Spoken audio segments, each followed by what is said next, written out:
canal Governança em Foco esteve no segundo Fórum de Gestão Pública na AGU, em Mato Grosso do Sul, cujo tema foi Governança e Gestão de Aquisição de Bens e Serviços.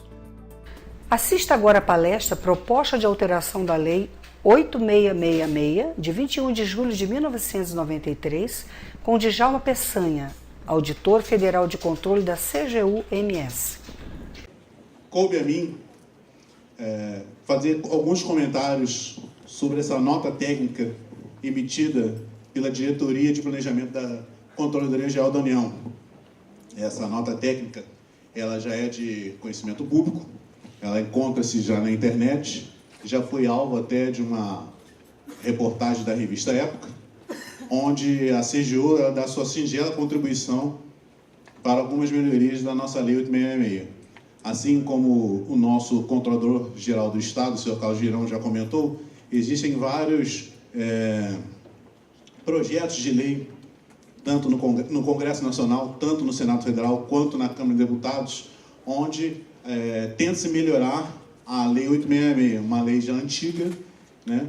Uma lei que, infelizmente, ela não seguiu aí a inovação tecnológica, a inovação mundial, então ela causa alguns atritos dentro desse processo de aquisição. Então, a CGU, por bem, ela emitiu essa nota técnica, algumas pequenas melhorias que nós colocamos. Então, objetivos dessa nota técnica. Então, o primeiro objetivo dela, alteração dos valores das modalidades de licitação previstas na Lei 8666. Elevação do limite para a realização de licitações dispensáveis, previstas no inciso 1 e 2 do artigo 24 da Lei 8666. E, por fim, a exigência do uso de modalidades eletrônicas de licitação e dispensa tanto para a União quanto para os distritos e municípios ao executarem recursos oriundos de transferência da União. Ok? Então, é basicamente isso que trata essa nota técnica. Premissas para alteração dos valores de modalidade de licitação. Então, houve um grupo de estudos dentro da CGU, onde foi feita a análise dessa nota técnica, uma análise bem técnica, bem conceitual, muito bem feita, por sinal. Como eu falei, fica à disposição dos senhores buscar essa nota técnica na internet para verificar, né?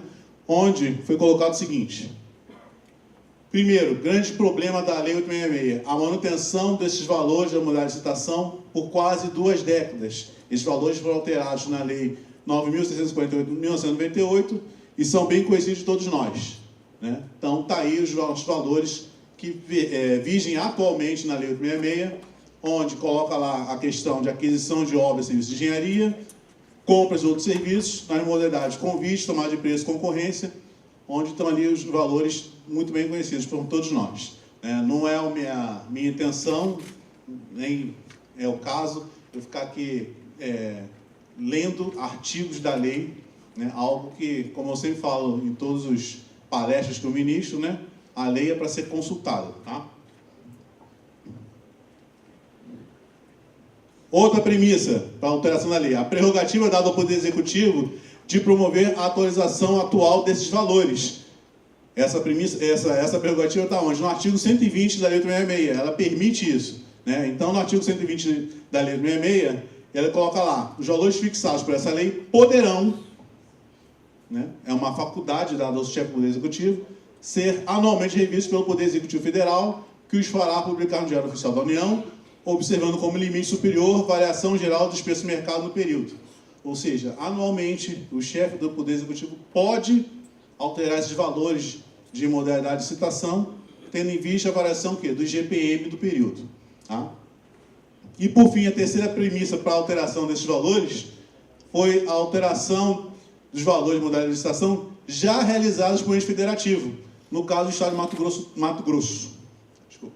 O Estado de Mato Grosso, pela Lei 10.534, de 3 de abril de 2017, ele já promoveu essa alteração de valores de modalidade de licitação na sua área. Então, são esses valores que estão previstos lá na Lei 10.534 de 2017. Essa lei se originou de uma ação direta de inconstitucionalidade provocada pelo Procurador-Geral do Estado de Mato Grosso contra alguns municípios de Mato Grosso, que promoveram a alteração desses valores por conta própria. Então, o Tribunal de Justiça do Estado entendeu por bem que essa alteração de valores, essa atualização de valores por meio dos índices de variação do IGPM é uma faculdade dada aos entes federativos pela Lei 8.666.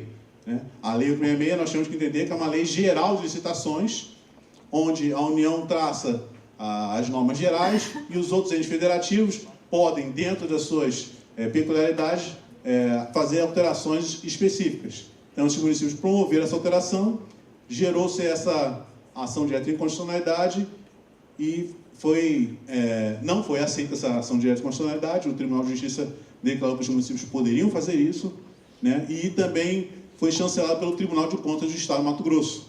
Então, essa lei é uma lei bem recente, como vocês viram, de abril desse ano, onde no Estado do Mato Grosso já existem esses valores aí.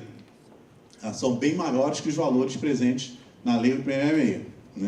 Outra interessante da lei, ela é uma lei bem pequenininha, só 6 artigos, que ela colocou o seguinte: ela ainda permite que os municípios do Estado possam fazer outras alterações, outras atualizações, independente se essa alteração vai ser feita ou não pelo chefe do Poder Executivo Estadual. No artigo 4º dela, é possível ser feita essa alteração todo ano com base no IGPM, acumulado no exercício anterior, e no artigo 5º, o disposto nessa lei não se aplica aos recursos oriundos de convênios com a União, porque a União ainda utiliza os valores já constantes da Lei 8.666. Tá bom? Então, com base nessas premissas, o grupo de estudo da CGU realizou algumas argumentações para que fossem feitas alterações na Lei 8.666. Quais sejam? Primeiro, benefício do pregão eletrônico versus a dispensa. Segunda argumentação, comparativo da celeridade processual do processo licitatório. Todos nós sabemos que a lei tem ali alguns prazos a serem cumpridos nessas modalidades de licitação e, por vezes, tendo em vista a coleta de preços, como o secretário de Administração aqui do Estado bem colocou aqui, às vezes essa coleta de preço é um negócio que demora demais, e isso causa um grande problema dentro da celeridade processual dessas aquisições.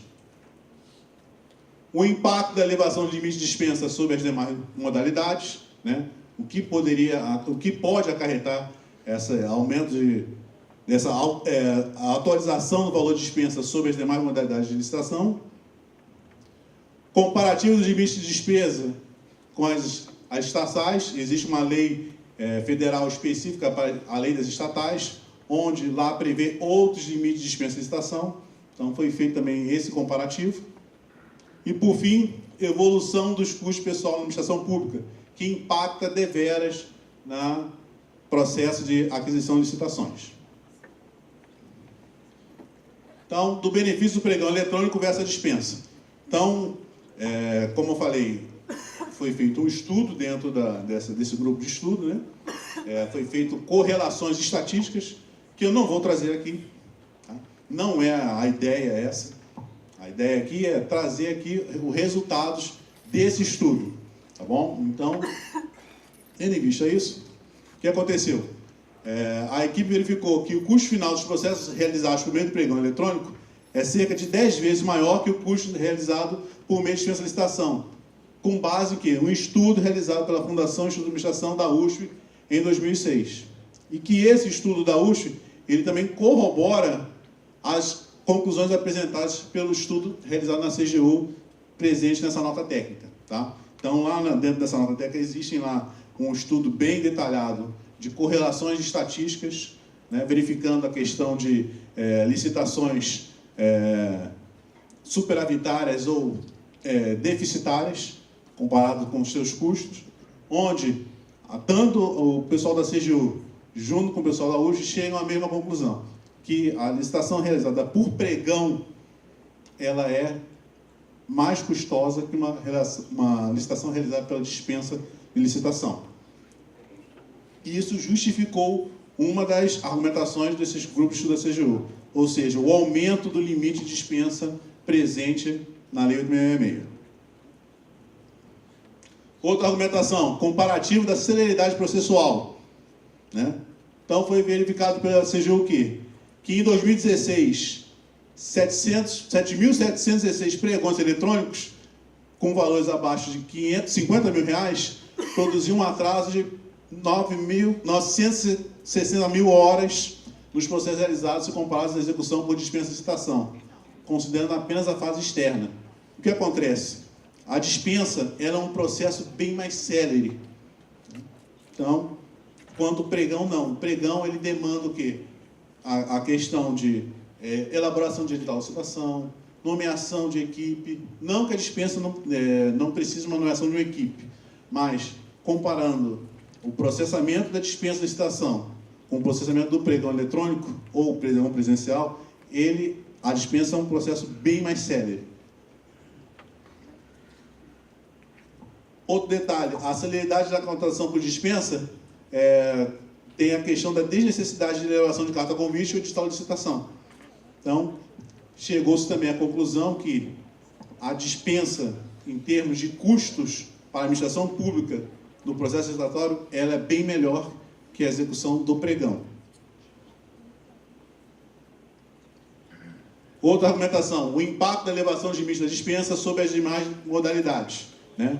Então, o que acarretaria esse aumento da atualização do valor de dispensa de licitação em comparação às outras modalidades de licitação? Convite, tomada de preço, concorrência e o próprio pregão. Conclusões da equipe. Primeiro, no âmbito da União, não aconteceria nada, né? Não há o impacto dentro da União não seria tão grande na questão do aumento dos limites de dispensa de licitação comparados ao pregão. Quanto aos estados, não houve tendo em vista a ausência de dados para análise, não houve uma emissão de parecer por parte dessa equipe sobre qual seria o impacto dentro dos estados, na questão do aumento do limite de dispensa comparado às outras modalidades de licitação. No tocante aos municípios, tal aumento do limite de dispensa provocaria o quê? Uma migração, né, de todos os processos, de grande parte dos processos licitatórios para as dispensas, né? Ou seja, convite e pregão já deixariam deixados de lado e iriam tudo para a dispensa, tendo em vista a questão dos municípios, suas aquisições são geralmente de baixo valor, etc. e tal. Então, dentro dos municípios, esse aumento dos valores de dispensa de licitação provocaria uma grande migração para a dispensa em detrimento do convite e do pregão. Ou seja, a equipe chegou a qual conclusão? Faz-se necessário introduzir dispositivo na Lei Geral de Licitações, a obrigatoriedade das dispensas e das demais modalidades seja feita em meio eletrônico. Por que isso? Essa migração das licitações de convite e pregão para a dispensa acarretaria uma queda na transparência pública, né? Então, para evitar esse problema na queda da transparência pública, a equipe fez essa sugestão, que fosse introduzido um dispositivo na lei em que sejam feitas licitações por meio eletrônico. Comentários meus. Dentro da União Federal, isso é bem factível. A União Federal já tem vários sistemas eletrônicos em pleno funcionamento, SICAF, Comprasnet, CIGEP, etc. e tal. Isso dentro da União não seria algo fora do comum. Dentro dos estados e dos municípios, demandaria um pouco de tempo para que tais entes federativos se adaptassem a essa nova configuração, essa nova conformação.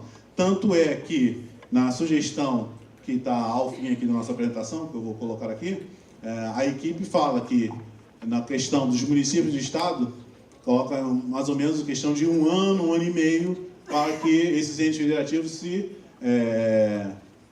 adaptem a essa nova configuração. Ou seja, a União iria montar um sistema eletrônico de processamento, de aquisição, de compras de bens e serviços, e ela disponibilizaria esse sistema a todos os outros entes federativos, de forma que em um futuro próximo, nós possamos todos, entes federativos, estejam dentro desse sistema eletrônico, né? Como eu falo lá nas palestras que eu ministro, né? Nós temos sempre que lembrar o seguinte: nós estamos no 17º ano do século XXI, né? Temos computadores de bolso, todos nós temos celulares que fazem coisas incríveis, que na minha época, quando eu era criança, não tinha.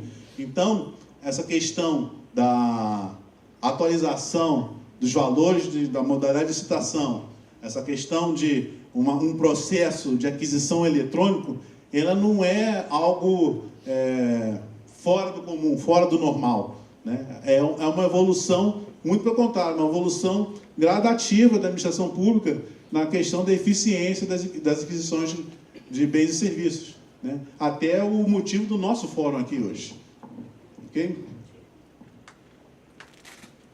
Comparativo do limite de despesas estatais. Então, como eu falei, a Lei 13.303 de 2016, a Lei das Estatais, ela coloca lá que a aquisição de obras e serviços de engenharia pelas estatais, ou seja, empresas públicas e sociedade de economia mistas da União, né, tem limite de dispensa de R$150 mil, enquanto que a compra de bens e serviços por essas mesmas empresas estatais tem um limite de despesa de R$50 mil. Por que isso?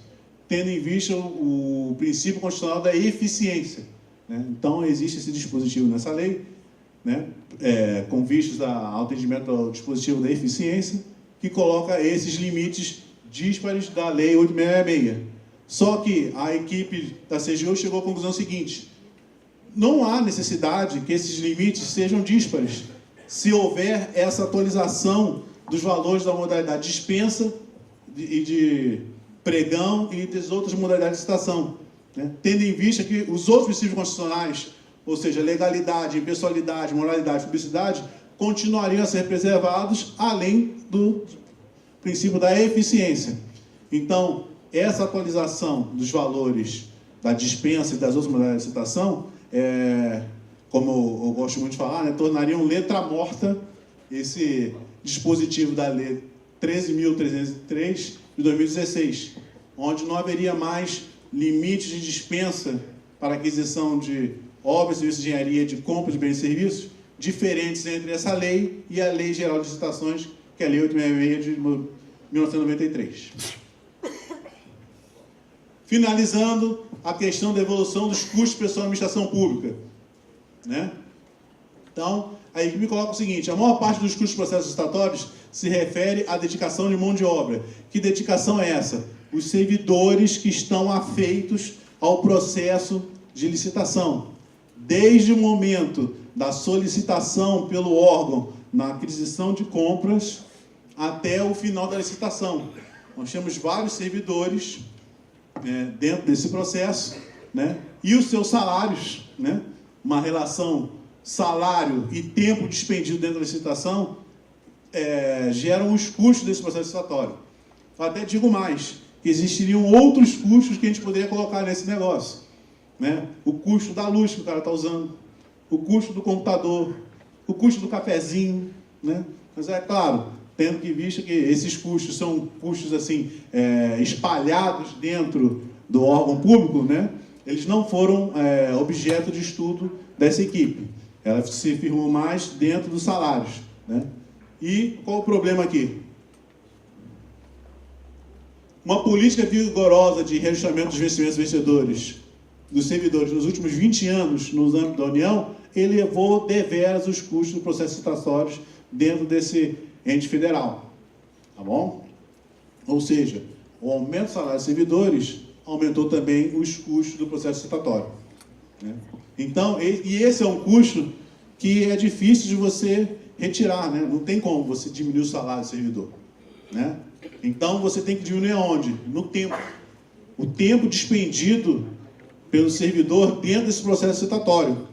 Daí vem a questão da sugestão de um processo licitatório por meio eletrônico, onde esse tempo despendido pelo servidor, ele vai diminuir deveras, tá bom?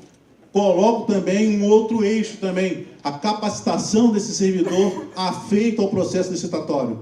Essa capacitação visaria o quê? Que esse servidor ele não perdesse tempo em alguns trâmites do processo licitatório, né? Ele sabendo exatamente como se desenrola o processo licitatório, tendo preparado para isso, ele despenderia menos tempo em determinados pontos de controle desse processo licitatório. Então, a equipe chegou à conclusão que somente a atualização dos valores da modalidade de licitação não seria suficiente para o alcance da economicidade na realização dos processos licitatórios, né? Ou seja, um dos eixos dessa nota técnica, que seria a atualização dos valores da dispensa das diversas modalidades de licitação por meio da correção pelo GPM, não seria por si só suficiente para que fosse alcançada a economicidade nos processos licitatórios. Ou seja, daí vem a questão da elevação dos limites de dispensa previsto no inciso 1 e 2 do artigo 24 da Lei 866. Ou seja, a equipe ela coloca o quê? Que esses limites de dispensas que estão lá em 10% sejam aumentados para 20%. Aí, como eu falei no começo aqui da apresentação, os três grandes eixos aqui: a atualização dos limites pelos valores de GPM, a questão do aumento do limite de dispensa de 10% para 20% e a questão de que todos os processos licitatórios, a partir de então, desde já, quanto antes, sejam feitos por um sistema eletrônico informatizado para agilizar esse processo e continuar, melhorar a transparência desse processo. Conclusões, então, dessa nota técnica, para finalizar minha parte.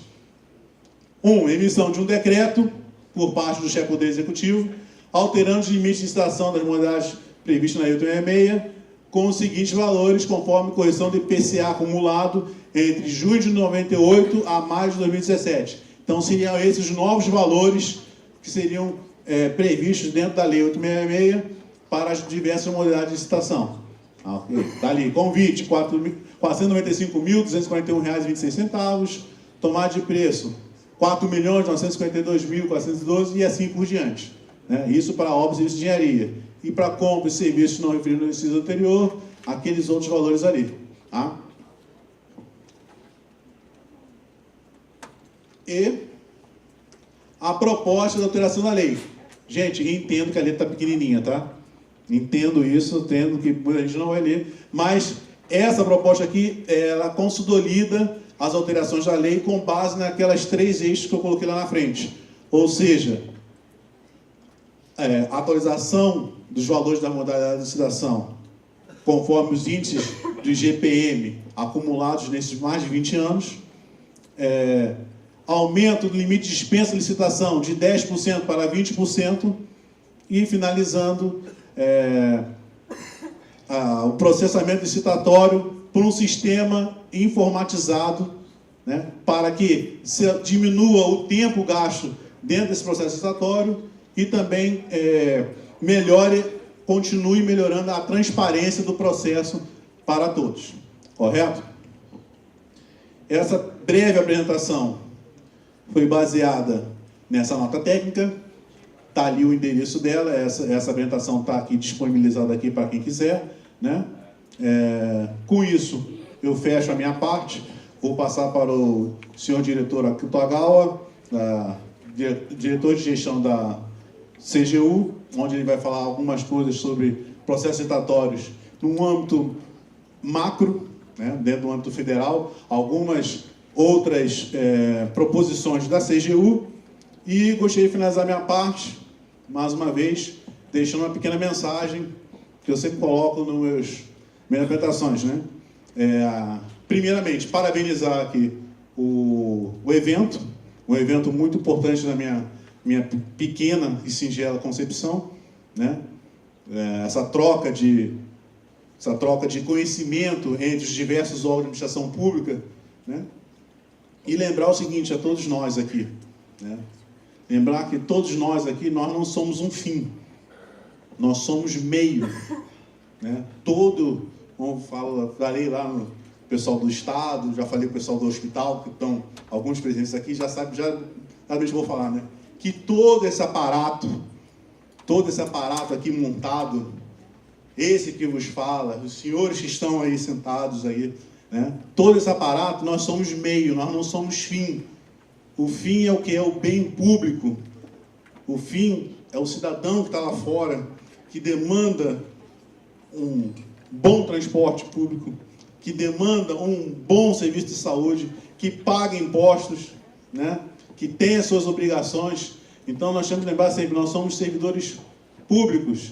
E é nisso que eu acredito, assim como o secretário de administração que esteve aqui antes de mim aqui palestrando. Então, essa é a minha singela mensagem deixar aos senhores. Agradeço a todos. Deixo aqui meu endereço e meu telefone lá. Estou sempre à disposição de todos. E que os senhores tenham um ótimo dia hoje. Muito obrigado. O canal Governança em Foco é um oferecimento da AZ, tecnologia e gestão para o setor público há mais de 28 anos.